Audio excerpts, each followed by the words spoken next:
नमस्कार दोस्तों, इनोवेटिव ज्योतिष में आप सभी का स्वागत है। आपने सुना होगा कि जिंदगी एक बहुत बड़ी पहेली है। वाकई जिंदगी एक बहुत बड़ी पहेली है। अधिकतर लोगों को अपनी जिंदगी के बारे में अंत तक पता ही नहीं चलता। अनजान रास्ते पर जिंदगी चली जाती है और हम उसे जीते हुए चले जाते हैं। मैं क्यों बता रहा हूं? क्योंकि आपको मालूम है, आप जिस चैनल से जुड़ चुके हैं, इनोवेटिव ज्योतिष, ये एक एस्ट्रोलॉजी चैनल है। एस्ट्रोलॉजी का मतलब क्या है? एस्ट्रोलॉजी की जरूरत क्या है? आपकी जो जिंदगी पहेली है, उस पहेली का सॉल्यूशन एस्ट्रोलॉजी के पास अवेलेबल है। हम जानते हैं बहुत सारे लोगों की जिंदगी के लिए हम कहते हैं कि वो खुली किताब है, और वहां पर खुली किताब का मतलब क्या होता है कि उसके बारे में सभी लोगों को सभी कुछ मालूम होता है, उसे हम खुली किताब कहते हैं। मगर अधिकतर लोगों की जिंदगी खुली किताब नहीं होती। ना उन्हें खुद अपनी जिंदगी के बारे में मालूम होता है, ना ही किसी और को मालूम होता है। यहां पर रोल आता है एक एस्ट्रोलॉजर का। एस्ट्रोलॉजर जो आपकी एक पेज की छोटी सी पत्रिका होती है, कुंडली होती है, जिसके अंदर थोड़ी सी लाइनें बनी होती हैं, 10-12 नंबर लिखे होते हैं और कुछ ग्रह बिठा दिए होते हैं। वहां पर सूर्य, चंद्रमा, मंगल ये लिखा होता है। एक सबल एस्ट्रोलॉजर, एक सबल ज्योतिष यदि उस कुंडली को पढ़े तो वो आपकी जिंदगी को एक खुली किताब की तरह पढ़कर आपके बारे में सारी बातें बता सकता है। मगर शर्त यह है कि उसको पढ़ना आना चाहिए। इस कुंडली की किताब को पढ़ना आसान नहीं है। जन्म जन्मों का समय लगता है, बहुत कठिन तपस्या लगती है, और तभी उसे हम पढ़ पाते हैं। इसके अंदर अनगिनत सूत्र हैं जो पता नहीं कहां से शुरू होते हैं, कहां खत्म होते हैं, किसी को नहीं मालूम। अथाह समुद्र है ज्योतिष। मगर फिर भी हमारे ऋषि मुनियों ने कुछ एक सूत्र हमें दिए, और उन सूत्रों का यदि हम सदुपयोग करें, सही उपयोग करें, तो हम पूरी तरीके से नहीं तो काफी हद तक हम इस जन्म कुंडली को पढ़कर किसी भी इंसान की जिंदगी की पहेली को बड़े आसानी से सुलझा सकते हैं, बूझ सकते हैं। तो आज की क्लास में आप जुड़े रहिएगा एंड तक। मैं आपको ऐसे ही सटीक ज्योतिष सूत्र लेकर आ रहा हूं जो कि हमारे ऋषि मुनियों ने दिए, और किसी के पास पहुंच गए और किसी के पास नहीं पहुंचे। तो उनमें से कुछ सूत्र जो मुझ तक पहुंचे हैं वो मैं आज की क्लास में आपको एक्सप्लेन करूंगा। हमारी जो समस्याएं होती है, हम सोचते हैं कि हमारी जब हम कुंडली को देखते हैं तो हमारे जो बड़े बड़े प्रश्न होते हैं वो होते हैं, मेरे पास धन होगा नहीं होगा, संतान प्राप्ति होगी, पुत्र प्राप्ति होगी, कब होगी, पुत्र से कैसे रिश्ते रहेंगे, मैरिज होगी तो मैरिड लाइफ कैसी होगी, नौकरी कैसी चलेगी, अच्छी मिलेगी, खराब मिलेगी, एजुकेशन का स्तर कैसा होगा। इन सभी प्रश्नों में हमारी पूरी जिंदगी उलझी रहती है, और हम अनजान रास्ते पर भटकते रहते हैं। हमें मालूम ही नहीं होता कि क्या होना है और क्या नहीं होना। ज्योतिषी के पास जाते हैं, वो भी कुछ बता देता है। जिन लोगों को बिलीव होता है, ज्योतिषी को खुद ही पढ़ना आता है नहीं आता है, कोई इस बात की गारंटी नहीं है। आपको खुद मैं देखना सिखाऊंगा आज। आप अपने बारे में खुद जानेंगे कि आप अपने बारे में क्या जानना चाहते हैं, ये देख लीजिए। और उसका बहुत आसान तरीका है। उस पर्टिकुलर काम से रिलेटेड आपकी जिंदगी कैसी जाएगी, बिल्कुल सटीक सूत्र आज मैं आपको देने वाला हूं, जो आपकी कुंडली पर आप इसे लगा सकते हो। एक थ्योरी चलती है एस्ट्रोलॉजी में, जिससे आप सभी जानते हैं, जिसको बोलते हैं भावत भावम थ्योरी। यहां पर दो शब्द है, भावत एंड भावम। भावत इस जो है आपका वो करता है, और भावम उसकी इच्छा है। भावत भावम में एक करता है और दूसरी उसकी इच्छा है। या आप ये कहें कि एक शरीर है तो दूसरी उसकी आत्मा है, एक स्थूल शरीर है तो दूसरा उसका सूक्ष्म शरीर है, एक एक्शन है तो दूसरा उसका रिजल्ट है। भावत भावम को समझने की जरूरत है। आप कुंडली की बहुत सारी चीजों को समझ जाओगे। एक एक्शन है, भाव आपका एक्शन है, तो उसका परिणाम कहां से देखा जाएगा? परिणाम उसका भावम है। भावत भावम दरअसल है क्या?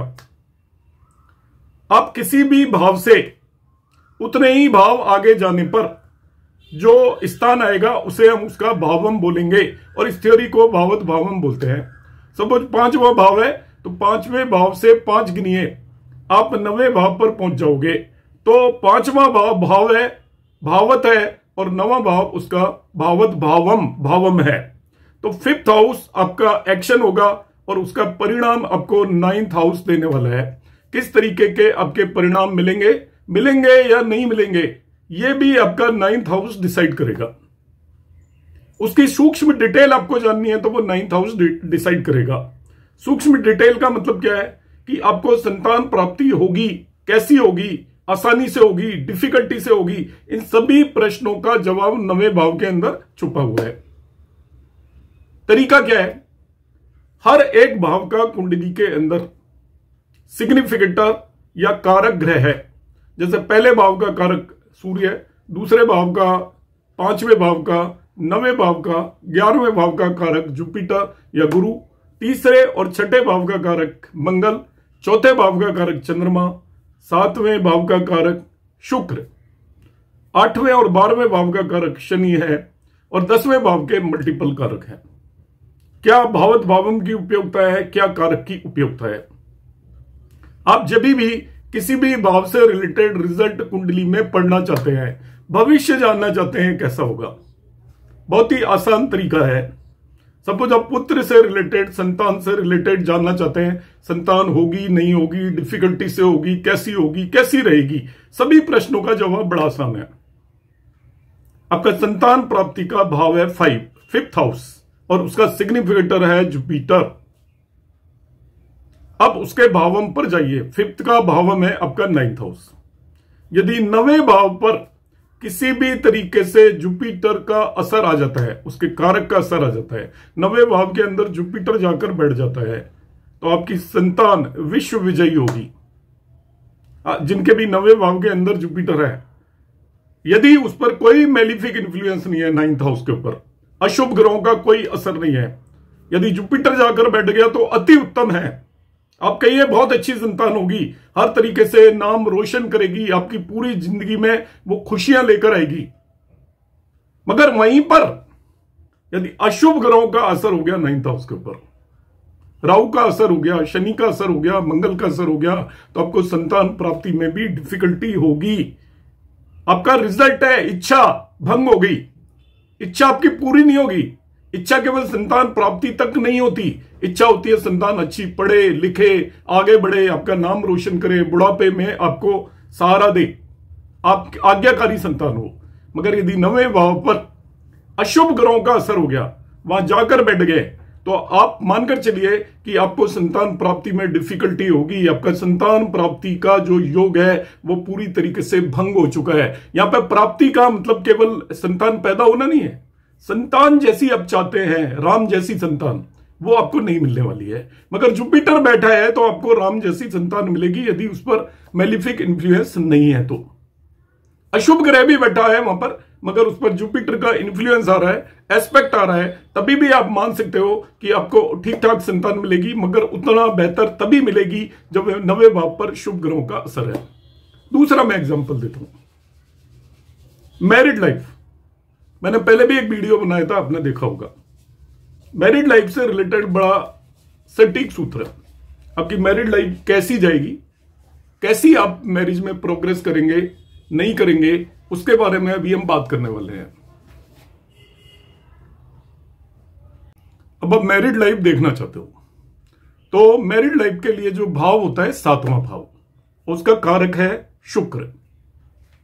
7वें भाव का भावम निकालिए भावत भावम सिद्धांत से, तो 7वें भाव का भावम आएगा लग्न।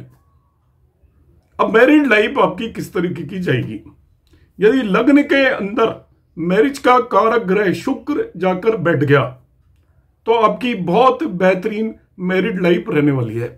आप एकदम से उस कुंडली को पढ़कर बता देंगे कि आपकी मैरिड लाइफ के अंदर सभी तरीके की सुख रहेंगे। मगर वहीं लग्न के अंदर मेलिफिक प्लैनेट्स का इन्फ्लुएंस आ गया, अशुभ ग्रहों का इन्फ्लुएंस आ गया, मंगल का असर आ गया, शनि का असर आ गया, राहु का असर आ गया, तो आप मानकर चलिए कि आपकी मैरिड लाइफ के अंदर ट्रबल्स रहने वाली हैं। ये तो दो एक्सट्रीम सिचुएशंस होगी।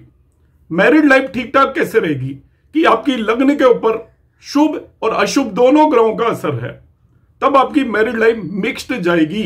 मगर कारक आपकी मैरिड लाइफ को एक्सीलेंट लेवल तक पहुंचा सकता है।